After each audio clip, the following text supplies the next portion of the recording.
Jangan lupa subscribe YouTube channel Official iNews dan nyalakan loncengnya.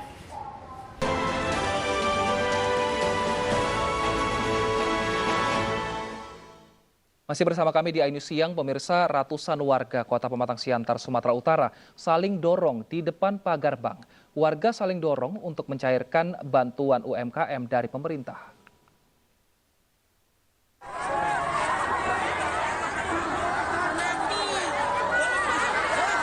Warga yang didominasi emak-emak ini menerobos masuk ke dalam bank. Warga memaksa masuk karena sudah mengantri dari jam 2 pagi. Namun hingga jam 9 pagi belum juga dilayani. Warga yang menerobos bank merupakan pengusaha UMKM yang menerima bantuan dari pemerintah senilai 1,2 juta rupiah. Antrian terjadi diduga karena kurangnya sosialisasi pengambilan bantuan. Namun sayangnya antrian bantuan ini melanggar protokol kesehatan. Warga berkerumun dan juga tidak menggunakan masker dengan benar.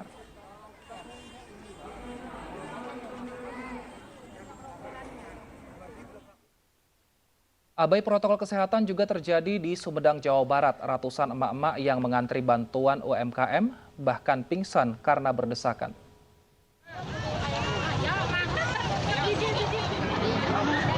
Ibu-ibu ini mengantri tanpa jarak, bahkan sebagian tidak menggunakan masker.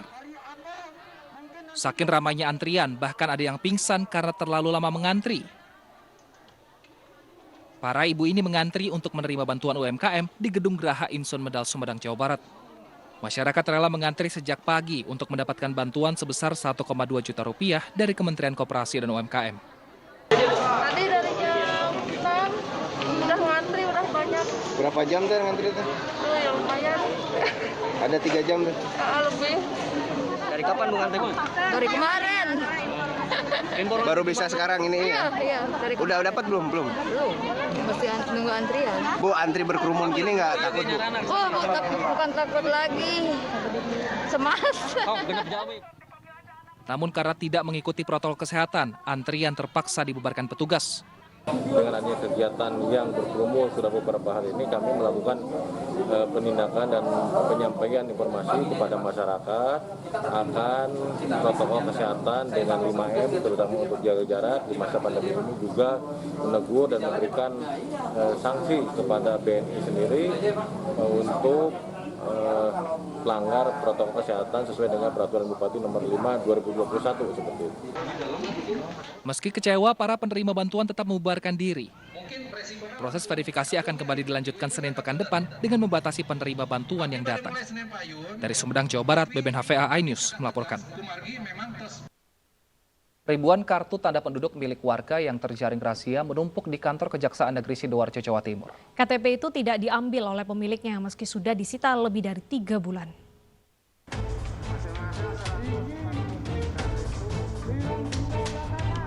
Satu persatu pelanggar protokol kesehatan yang terjaring razia ini antre membayar denda.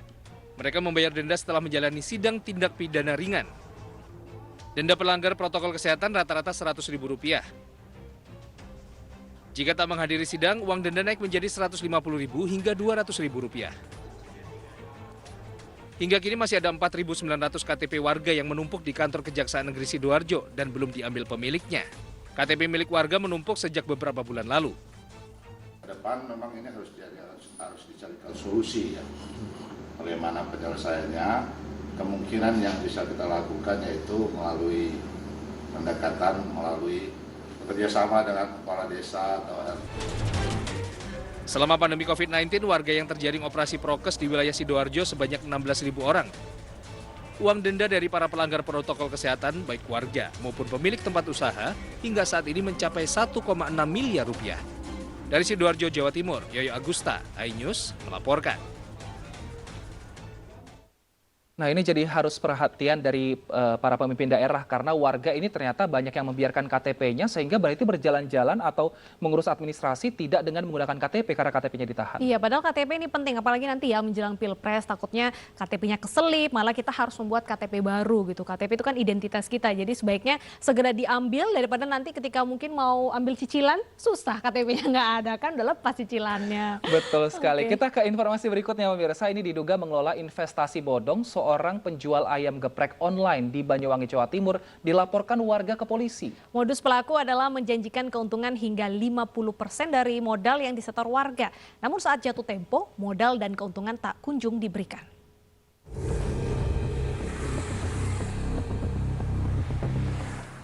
Tiga 30 orang warga Kelurahan Lateng, Banyuwangi, Jawa Timur melaporkan Zahro Suraya ke polisi.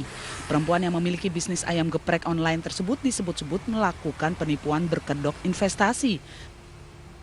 Salah satu korbannya berinisial ID mengaku telah menyetor uang sebanyak Rp45.500.000 dan dijanjikan keuntungan 40% dalam waktu 1 bulan atau sekitar Rp70 juta. Namun saat tiba waktu pencairan, pelaku berkelit dengan memberikan berbagai alasan, bahkan pelaku kini kabur dari rumahnya bersama anggota keluarganya. Limitnya, adanya transfer limit, terus habis itu katanya dia loss dan lain sebagainya. Total terdapat 228 anggota investasi bodong yang dikelola oleh Zahro Suraya. Mereka kini tengah menunggu pencairan investasi yang dijanjikan dengan total 4,6 miliar rupiah. Sementara kasus ini kini tengah ditangani Polresta Banyuwangi. Dari Banyuwangi, Jawa Timur, Eris Utomo, iNews melaporkan. Nah, pemirsa, langsung saja kita bahas terkait dengan penipuan berkedok investasi ini bersama Kapolresta Banyuwangi, Kombes Pol Arman Asmara Syarifuddin. Selamat siang, Pak Arman. Baik, Pak Arman mungkin boleh dijelaskan bagaimana sistem investasi bodong ini, Pak, secara singkat pola kerjanya bagaimana? Baik, yang pertama ada sebuah laporan di mana sekitar 2 minggu yang lalu ya dari IDE. Awalnya yang bersangkutan diajak oleh Mrs. Z untuk menginvestasikan uang di dalam rangka akan diberikan sekitar 50% keuntungan di dalam 5 hari sampai dengan 7 hari. Kemudian ini dibuat pola oleh diduga sebagai pelaku, diduga Z yang membuat pola, dimasukkan di dalam grup WhatsApp terhadap orang-orang ataupun kelompok orang yang menginvestasikan dengan jumlah tertentu. Kemudian di situ diberikan harapan bahwasanya ada yang 5 hari akan diberikan 50%, ada yang 1 minggu diberikan 50%, ada yang sampai dengan 10 hari diberikan 50%, tergantung daripada jumlah besaran daripada uang yang diinvestasikan. Kemudian apabila dalam budget duit yang sudah melebihi daripada kapasitas pembayaran oleh si diduga sebagai Z, yaitu lebih kurang 50 ke atas, maka yang bersangkutan otomatis akan meng-cancel hal itu. Pak Arman, jadi bentuk investasinya ini apa nih, Pak? Logam mulia kah atau belum ada memang bentuknya, hanya janji-janji palsu? Baik, yang kami tahu ada beberapa perdagangan yang dilakukannya. Kami sementara menelusuri apa bentuk investasi yang dilakukan oleh yang bersangkutan. Namun daripada pola dan modus yang dilakukan oleh yang bersangkutan adalah seperti yang saya sampaikan tadi. Sehingga orang tergiur, terutama terhadap yang saya sebutkan tadi, 50% keuntungan diberikan di dalam beberapa hari ke depan, seperti 5 hari. Oke. Baik, ya, cara pelaku merekrut untuk investor ini seperti apa, Pak? Apakah hanya melalui media sosial atau juga melalui kenalan-kenalan tetangga-tetangganya mungkin? Yang pasti melalui kenalan awalnya, setelah itu memberikan janji seperti yang saya sebutin awal, sehingga orang dengan sendirinya akan tenang, kemudian akan memberikan sesuai dengan uang yang diinginkan. Di awal pertama akan terjadi pencairan, kemudian di awal kedua apabila debit kembali dilakukan dengan besaran awal sampai dengan 100%, bahkan memasukkan uang melebihi daripada kapasitas. Ya. Pak Arman, dari korban yang melapor, apakah dari pengakuan mereka sudah ada yang pernah mendapat keuntungan tersebut atau belum ada sama sekali malah? Ini sementara berproses ya. Ada sekitar 29 pengadu yang telah diadukan di Polres Banyuwangi. Kita membuka posko pengaduan, Baik. namun masih ada yang 1 LP. Ini sementara berproses dengan korban-korban 29 awalnya. Baik, saat ini pelaku apakah sudah ditangkap dan diketahui identitasnya, Pak Arman?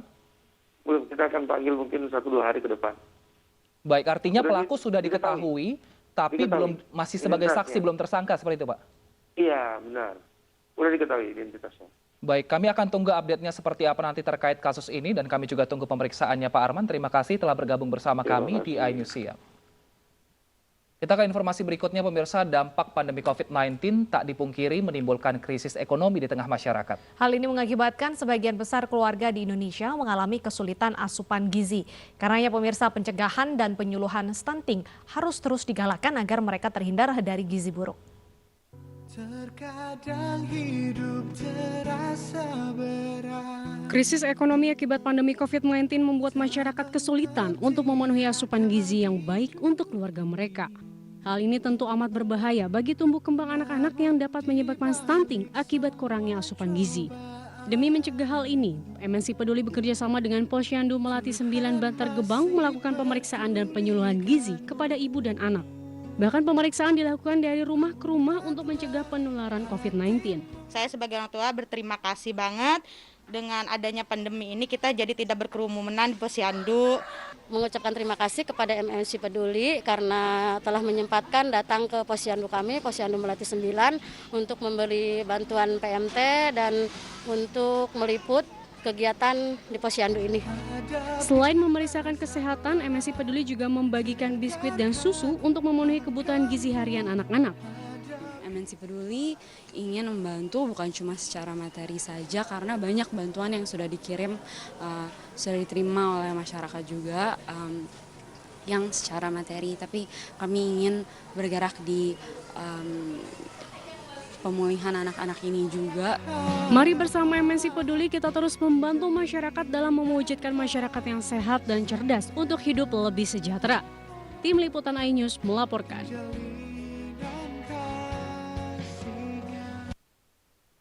Pemirsa, pasar terbesar di Asia Tenggara, Pasar Tanah Abang kembali bergeliat di tengah hempasan pandemi. iNews Siang akan kembali usai jeda dengan informasi selengkapnya.